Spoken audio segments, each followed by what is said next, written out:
Margaret had been working at Meridian Hospital for 16 years. She knew every corner of the place, the squeaky wheel on the crash cart in the East Wing, the vending machine that always jammed on the third row, the way sunlight came through the break room windows every afternoon at 3 o'clock. She wasn't just a nurse there.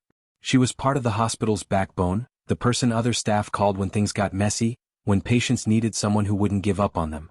That Tuesday morning started like any other shift. Margaret clocked in at 6 in the morning, grabbed her coffee from the break room, and headed to the trauma unit. The hospital was quiet in those early hours, just the hum of machines and the soft footsteps of the night shift heading home. She settled into her routine, checking on patients, updating charts, making sure everything was ready for the day ahead. Then around 9 o'clock her supervisor pulled her aside. There was a meeting, she said. In the administrator's office. Margaret's stomach dropped. She'd been in healthcare long enough to know what that usually meant, but she didn't want to believe it. Maybe it was something small. Maybe they just needed to discuss her schedule or some policy change. She walked up to the administrative floor and knocked on the door. The office was cold, too much air conditioning, and the walls were painted that institutional beige that all hospitals seem to use. The administrator, a man named Richard who'd been brought in from corporate 5 years ago, sat behind a desk that looked too big for the room. He didn't smile when she came in. That was when Margaret knew. He slid a folder across the desk without saying much. Termination notice. Effective immediately. Budget cuts, he explained in that smooth corporate voice people used when they didn't actually care about the words they were saying. They were streamlining operations. Making tough decisions. The hospital needed to reduce staff in certain areas. But Margaret knew the real story. 2 weeks ago there had been a patient in the emergency room, a man who'd been hit by a car.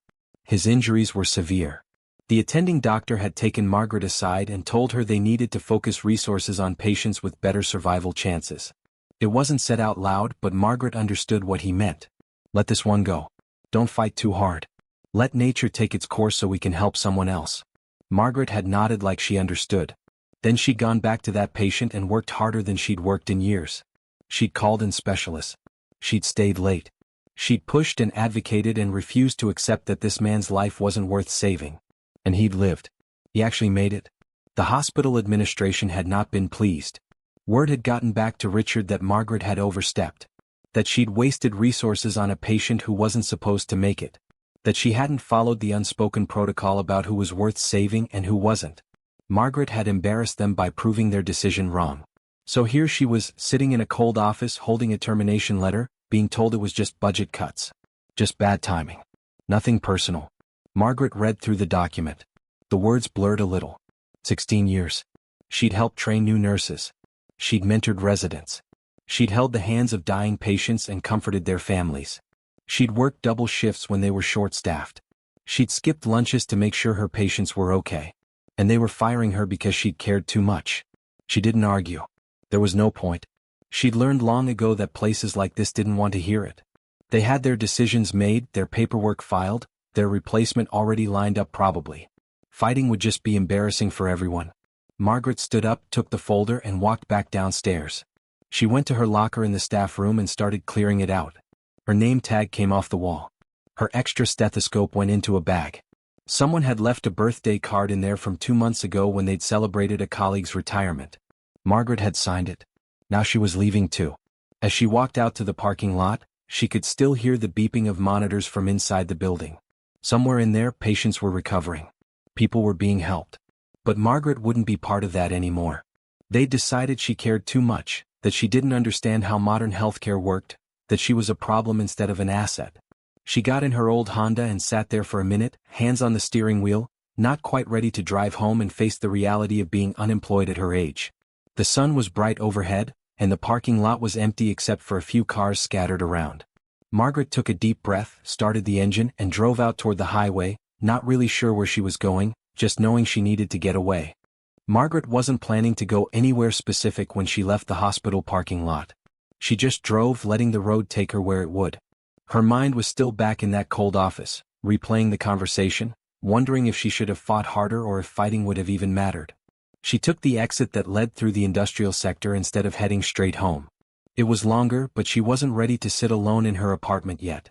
The industrial sector wasn't the nicest part of town. Old warehouses lined the streets, most of them abandoned or barely used. Some had broken windows.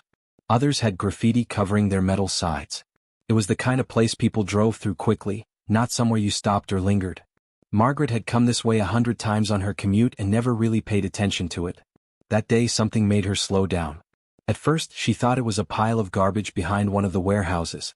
Something large and dark just sitting there in the dirt. But as she got closer she realized the shape was wrong for trash. Too organized. Too structured. She pulled her car over to the side of the road, which was stupid, she knew. A woman alone in the industrial sector at midday, getting out of her car to investigate something behind an abandoned building. Every safety rule she'd ever learned was screaming at her to keep driving. But Margaret had never been good at ignoring her instincts when something felt wrong. She got out of the car and walked toward the warehouse. The back area was overgrown with weeds and broken concrete. There was a smell, something metallic mixed with something organic that made her nose wrinkle. As she got closer she realized what she was looking at. It was a creature. Massive. Covered in scales that shimmered with colors Margaret had never seen before, deep purples and blues and greens that seemed to shift in the sunlight. It was easily the size of a truck, maybe bigger. And it was bleeding. Margaret's first instinct was to run. This wasn't something that belonged in the real world. Things like this didn't exist. They were fantasy stories, things from movies. But then the creature moved slightly, and Margaret saw that it was still breathing, though barely. Its sides heaved in shallow, painful-looking breaths. She took a step closer without really deciding to. Her nurse's brain had switched on, overriding the part of her that was terrified. This was an animal in distress. It was hurt. It needed help. The fact that it was impossible didn't change any of that. The closer Margaret got, the more damage she could see. There were deep gashes across its body, some of them infected and swollen. The scales around several wounds had turned an ugly greenish-yellow color. Dehydration was obvious too. The creature's skin looked dull and paper-thin in places. And scattered across its body were marks that looked like burns, but not from any normal fire. They had a strange, almost metallic quality to them.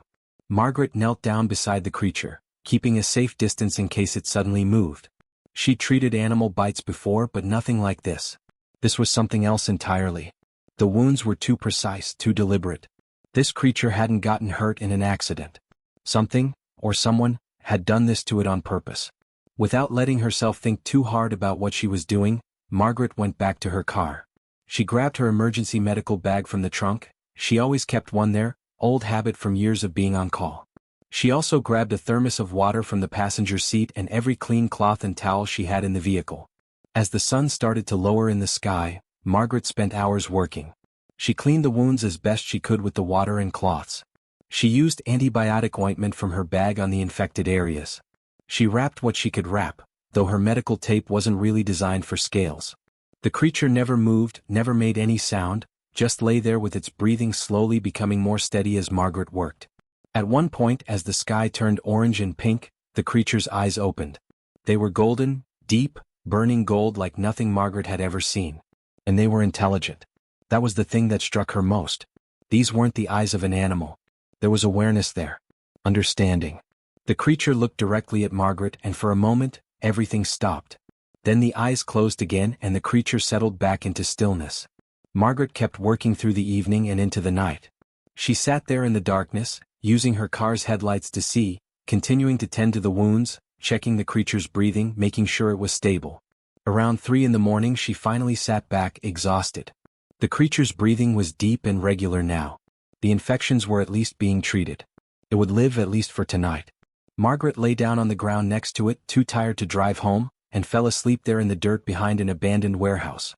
When she woke at dawn, the creature was still there, those golden eyes open and watching her. It didn't leave. Margaret had driven home in the early morning light with the creature's golden eyes still fresh in her mind. She'd parked her car, climbed the stairs to her small apartment on the 3rd floor, and collapsed on her bed still wearing her clothes. Sleep took her immediately, deep and dreamless. For the first time in 2 days, her mind wasn't racing about the hospital or what came next. She woke to a sound that didn't belong. It was a low hum, the kind of vibration you felt in your bones rather than heard with your ears. Margaret's eyes opened, and for a moment she thought she was imagining things. Then she heard it again, that deep, resonating hum that seemed to come from everywhere and nowhere at once. She rolled out of bed and walked to her window, still half asleep, wondering if maybe construction had started somewhere nearby. What she saw made her stop breathing. For ships hung in the sky above her apartment building. They were enormous, each one the size of a city block at least. They weren't like anything Margaret had ever seen. Not planes. Not helicopters. These were sleek in silver, with impossible curves and angles that seemed to defy physics. They just hung there, suspended in the air, completely silent except for that deep humming vibration. People were starting to come out of their apartments, pointing up, taking pictures with their phones. Some were running back inside. Others just stood frozen, staring. Margaret's heart was pounding. This wasn't real. It couldn't be real. She was still dreaming. She had to be. She pinched her arm hard enough to hurt, but the ships were still there when she opened her eyes. Then her doorbell rang. Margaret jumped. She wasn't expecting anyone. She looked through the peephole and saw 3 figures standing in the hallway. They were wearing dark suits that looked expensive and formal, the kind of thing you'd see on the news when politicians were giving important speeches. But there was something odd about the suits. They seemed to shimmer slightly, like they were made of something that wasn't quite normal fabric. She opened the door slowly, ready to slam it shut if necessary. "Margaret Foster?" one of the figures asked. His voice was smooth and precise, with an accent Margaret couldn't quite place. He was tall, with sharp features and eyes that seemed to take in everything about her in a single glance. "Yes," Margaret managed, gripping the edge of the door. "Who are you? What do you want?" "My name is Vexior," the man said. "I represent the Valerian Collective. We need to speak with you about an extremely important matter. May we come inside?" Margaret's instinct was to say no, to close the door and lock it and call the police.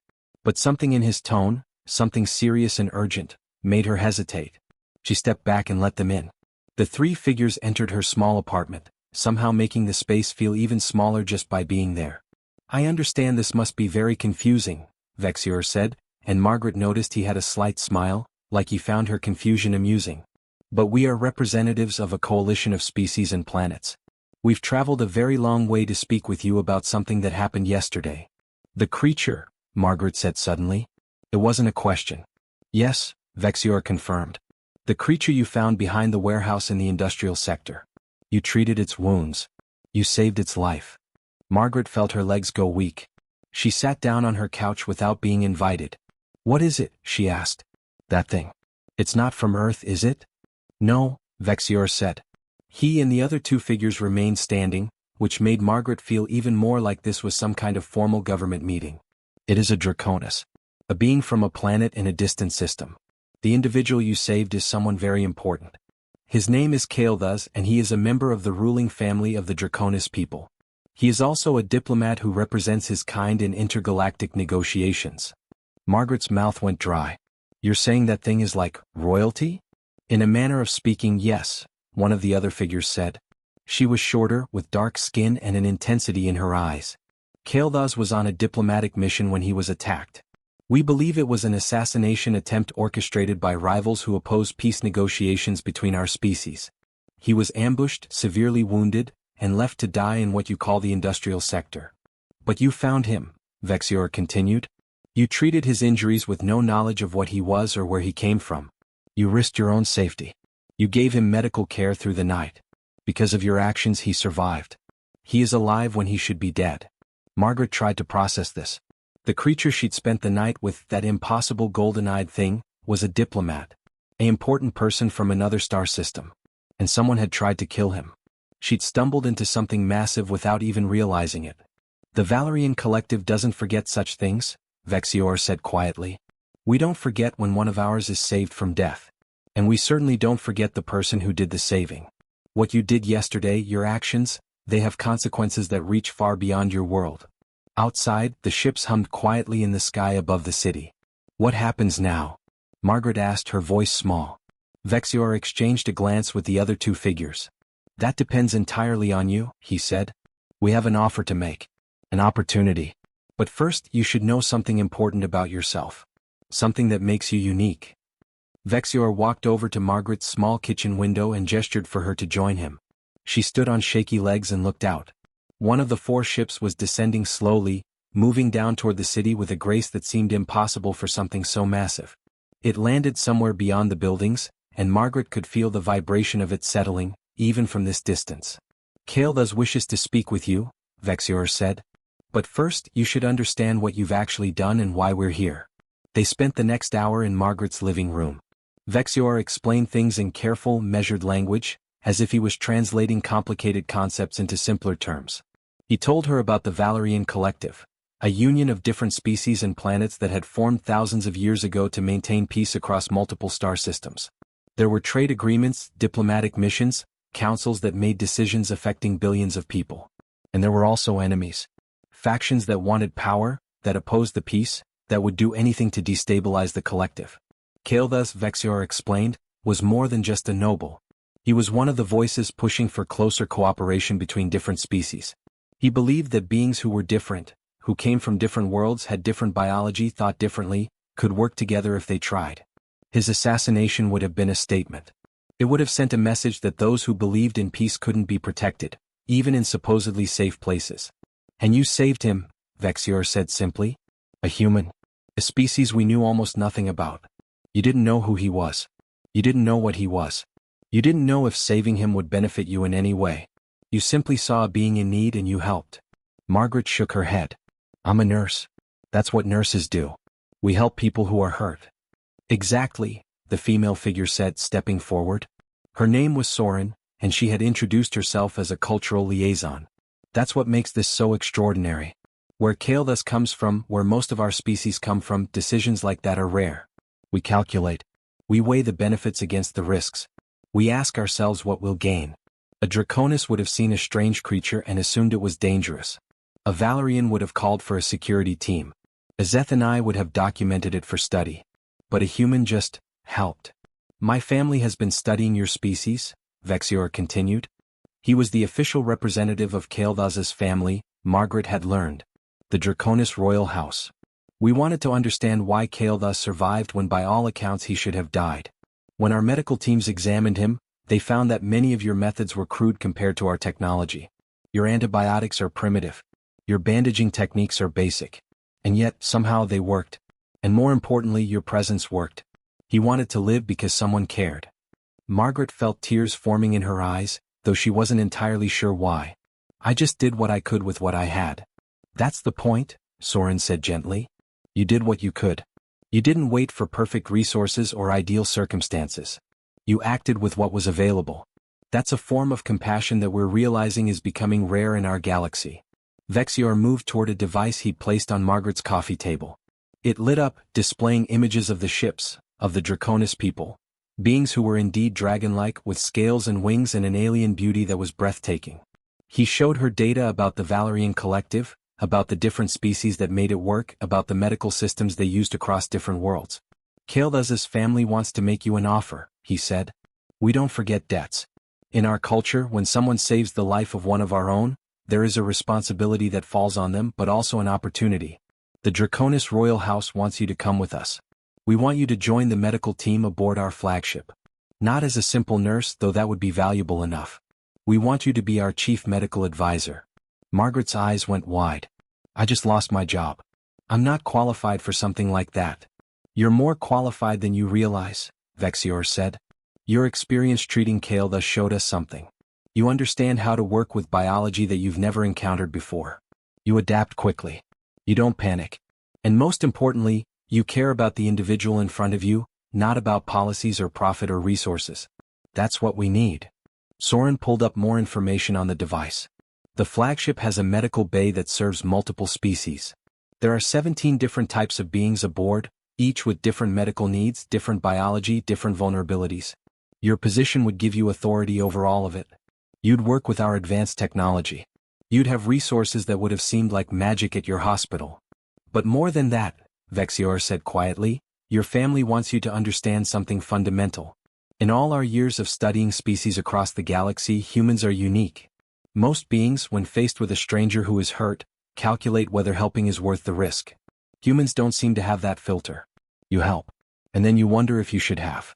That's backward from every other species we know. That's powerful. That's something worth preserving.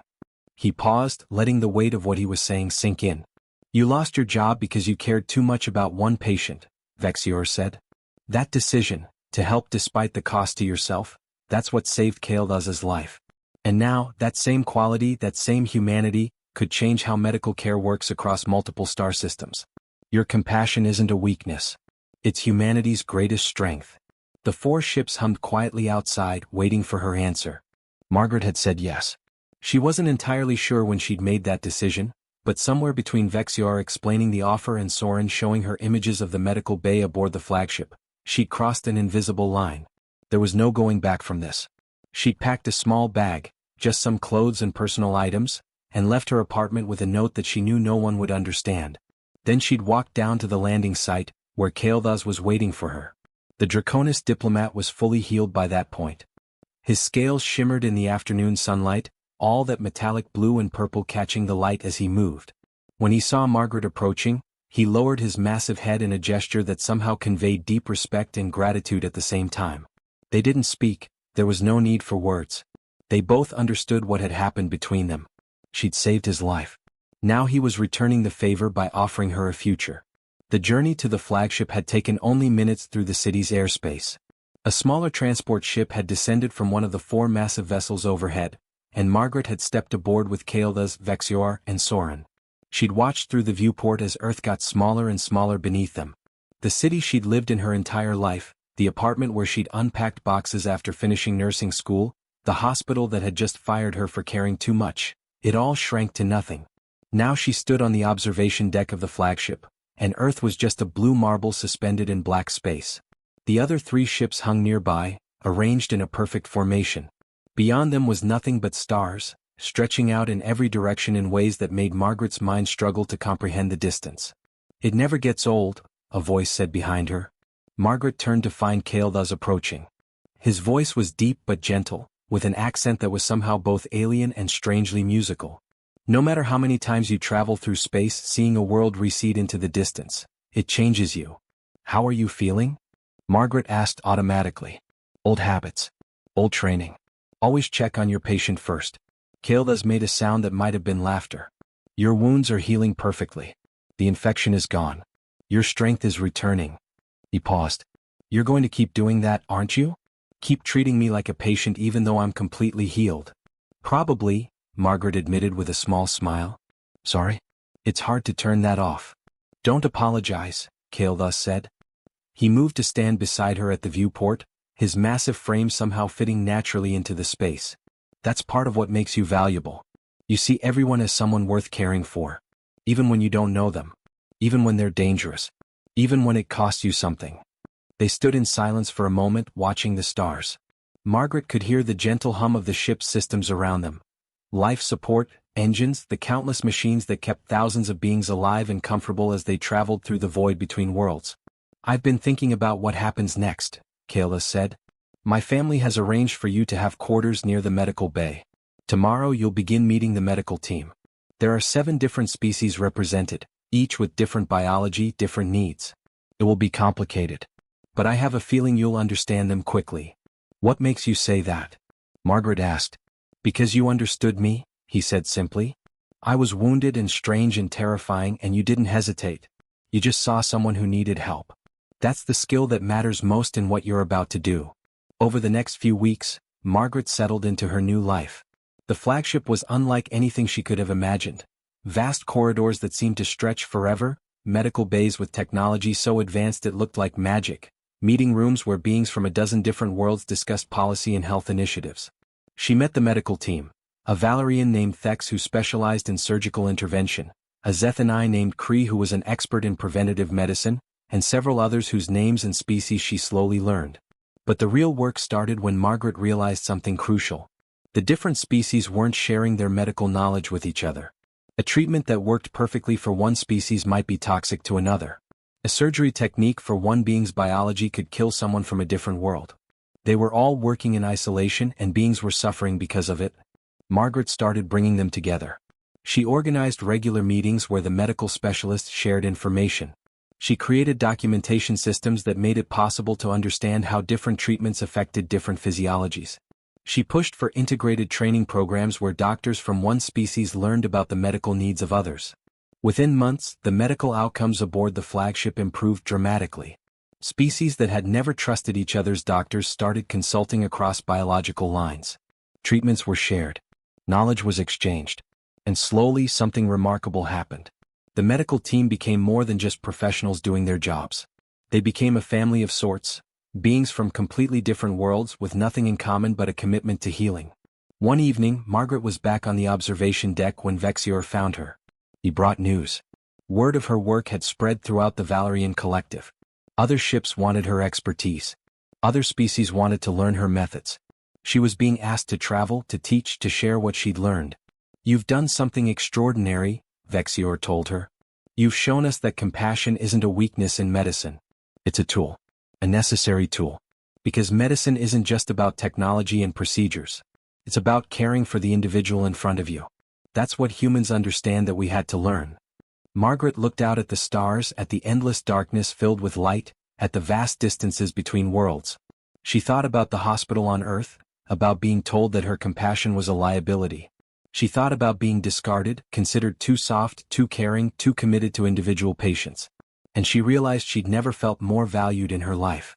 The ships accelerated toward their next destination. Behind them, Earth was no longer visible. But the message Margaret carried, that kindness matters, that compassion transcends species, that every being deserves to be cared for, that message was traveling outward into the galaxy, slowly changing how beings from different worlds understood each other. Margaret had been fired from her job for caring too much. Now, in the vastness of space, surrounded by beings from worlds she never knew existed, she'd found her true calling. Not as a nurse to one hospital or one species, but as a bridge between worlds. As proof that humanity's greatest strength wasn't technology or power or intelligence. It was the simple, profound ability to care.